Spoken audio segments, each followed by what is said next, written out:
Hello, I'm an academic. Today I'd like to talk to you about a sign that's been up for a while at my university. This sign says hate has no home here. These signs are everywhere, and I mean everywhere. You find them on most bulletin boards. You see them on offices. There's even a sign on the door to campus security. But why? Who are these for? What's the need? What's their purpose? The frequency of these signs and the fever pitch with which such buzzwords as diversity, equity, and inclusion get tossed around, you'd get the impression that cheap-garbed Klansmen and goose-stepping neo-Nazis are lurking around every corner of campus. However, finding a Klansman or a neo-Nazi on campus would be like finding a unicorn. There just aren't any. Okay. Based on my social media experience since November, I can imagine a few questions. But Professor, what about all the hate crimes? Remember when Yasmin Swede reported that 3 white men screaming, "Donald Trump!" attacked her and tried to pull off her hijab? The NYPD arrested her for filing a false report. There are many such cases. Just Google ex-reporter and hate crime faker Juan Thompson, or check out fakehatecrimes.org and you'll see what I mean. But Professor, I know people who have been victimized. Given the fakes, maybe you do and maybe you don't. This sign is not intended as a message to Klansmen, and it's not intended as a message to neo-Nazis. This sign is a virtue signal, and at that, it is probably also working as a warning. The people who made this sign are into what passes for social justice. Social justice is very much linked to the cult of diversity, equity, and inclusion prominent on college campuses. I suspect that this cult is about the maintenance of power. In the present neo-Marxist identity politics environment, diversity confers legitimacy. More precisely, subaltern identity categories enjoy epistemic and moral privilege over their superalterns. That's a fancy way of saying that the lower down the dominance hierarchy your identity group happens to be, the more credible your experience. And the more purity from the stains of patriarchal, cis-heteronormative white supremacy you enjoy. This is why you sometimes see leftoids fight over who's the most oppressed, and why you hear them utter inanities like, "As a gay, trans, differently abled person of color, blah, blah, blah." That identity politics environment works as a mechanism by which administrators gain and maintain legitimacy. They do this by kowtowing to diversity. Thus, one function of the sign is to signal the subaltern identity categories as they are defined in any given week. That signal is supposed to gain cooperation and thus confer legitimacy to the campus elites. This is necessary because a lot of money is involved in the massive administrative diversity, equity, and inclusion apparatus.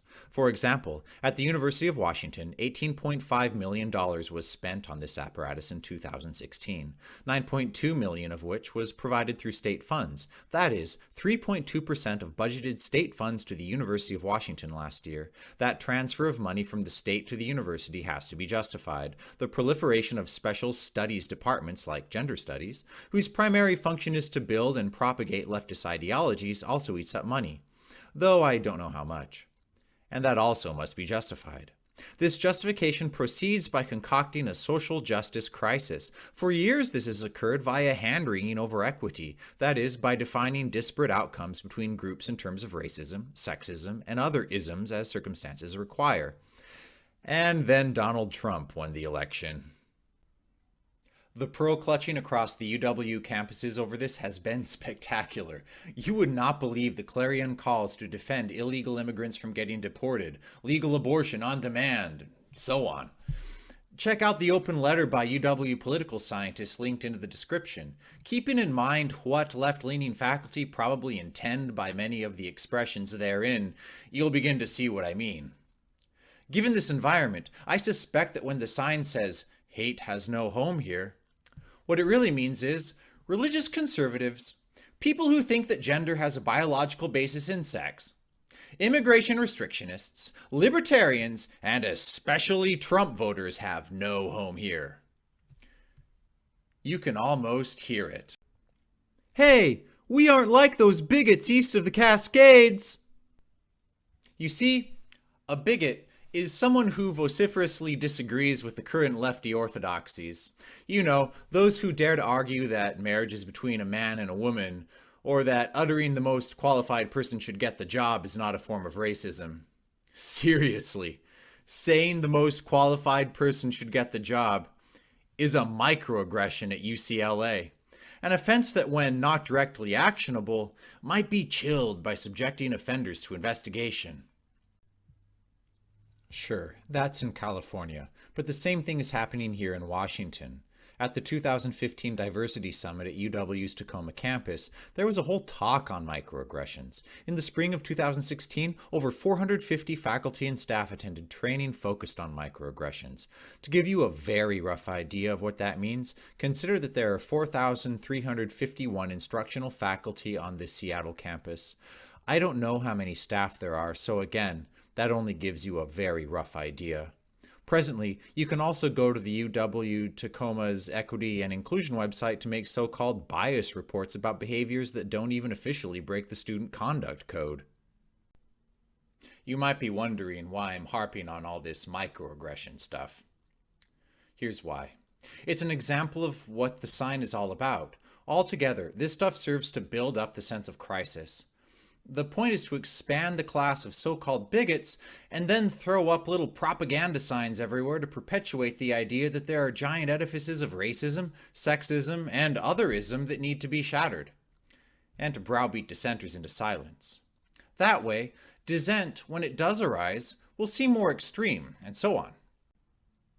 When university elites can sell themselves as the ones to break these oppressive structures, they buy more legitimacy.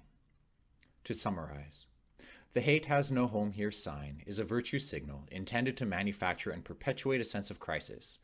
It is this sense of crisis to which the sign is supposed to be a response. Crises of racism, sexism, and other isms help administrators and faculty legitimize and maintain their elite status and policy decisions while both feeding their ideological proclivities and securing a revenue stream that supports the administrative diversity apparatus. Tied up in all of this is a warning to social justice dissenters like libertarians, religious conservatives, and others to stay out of the way of so-called social justice. Inclusion indeed.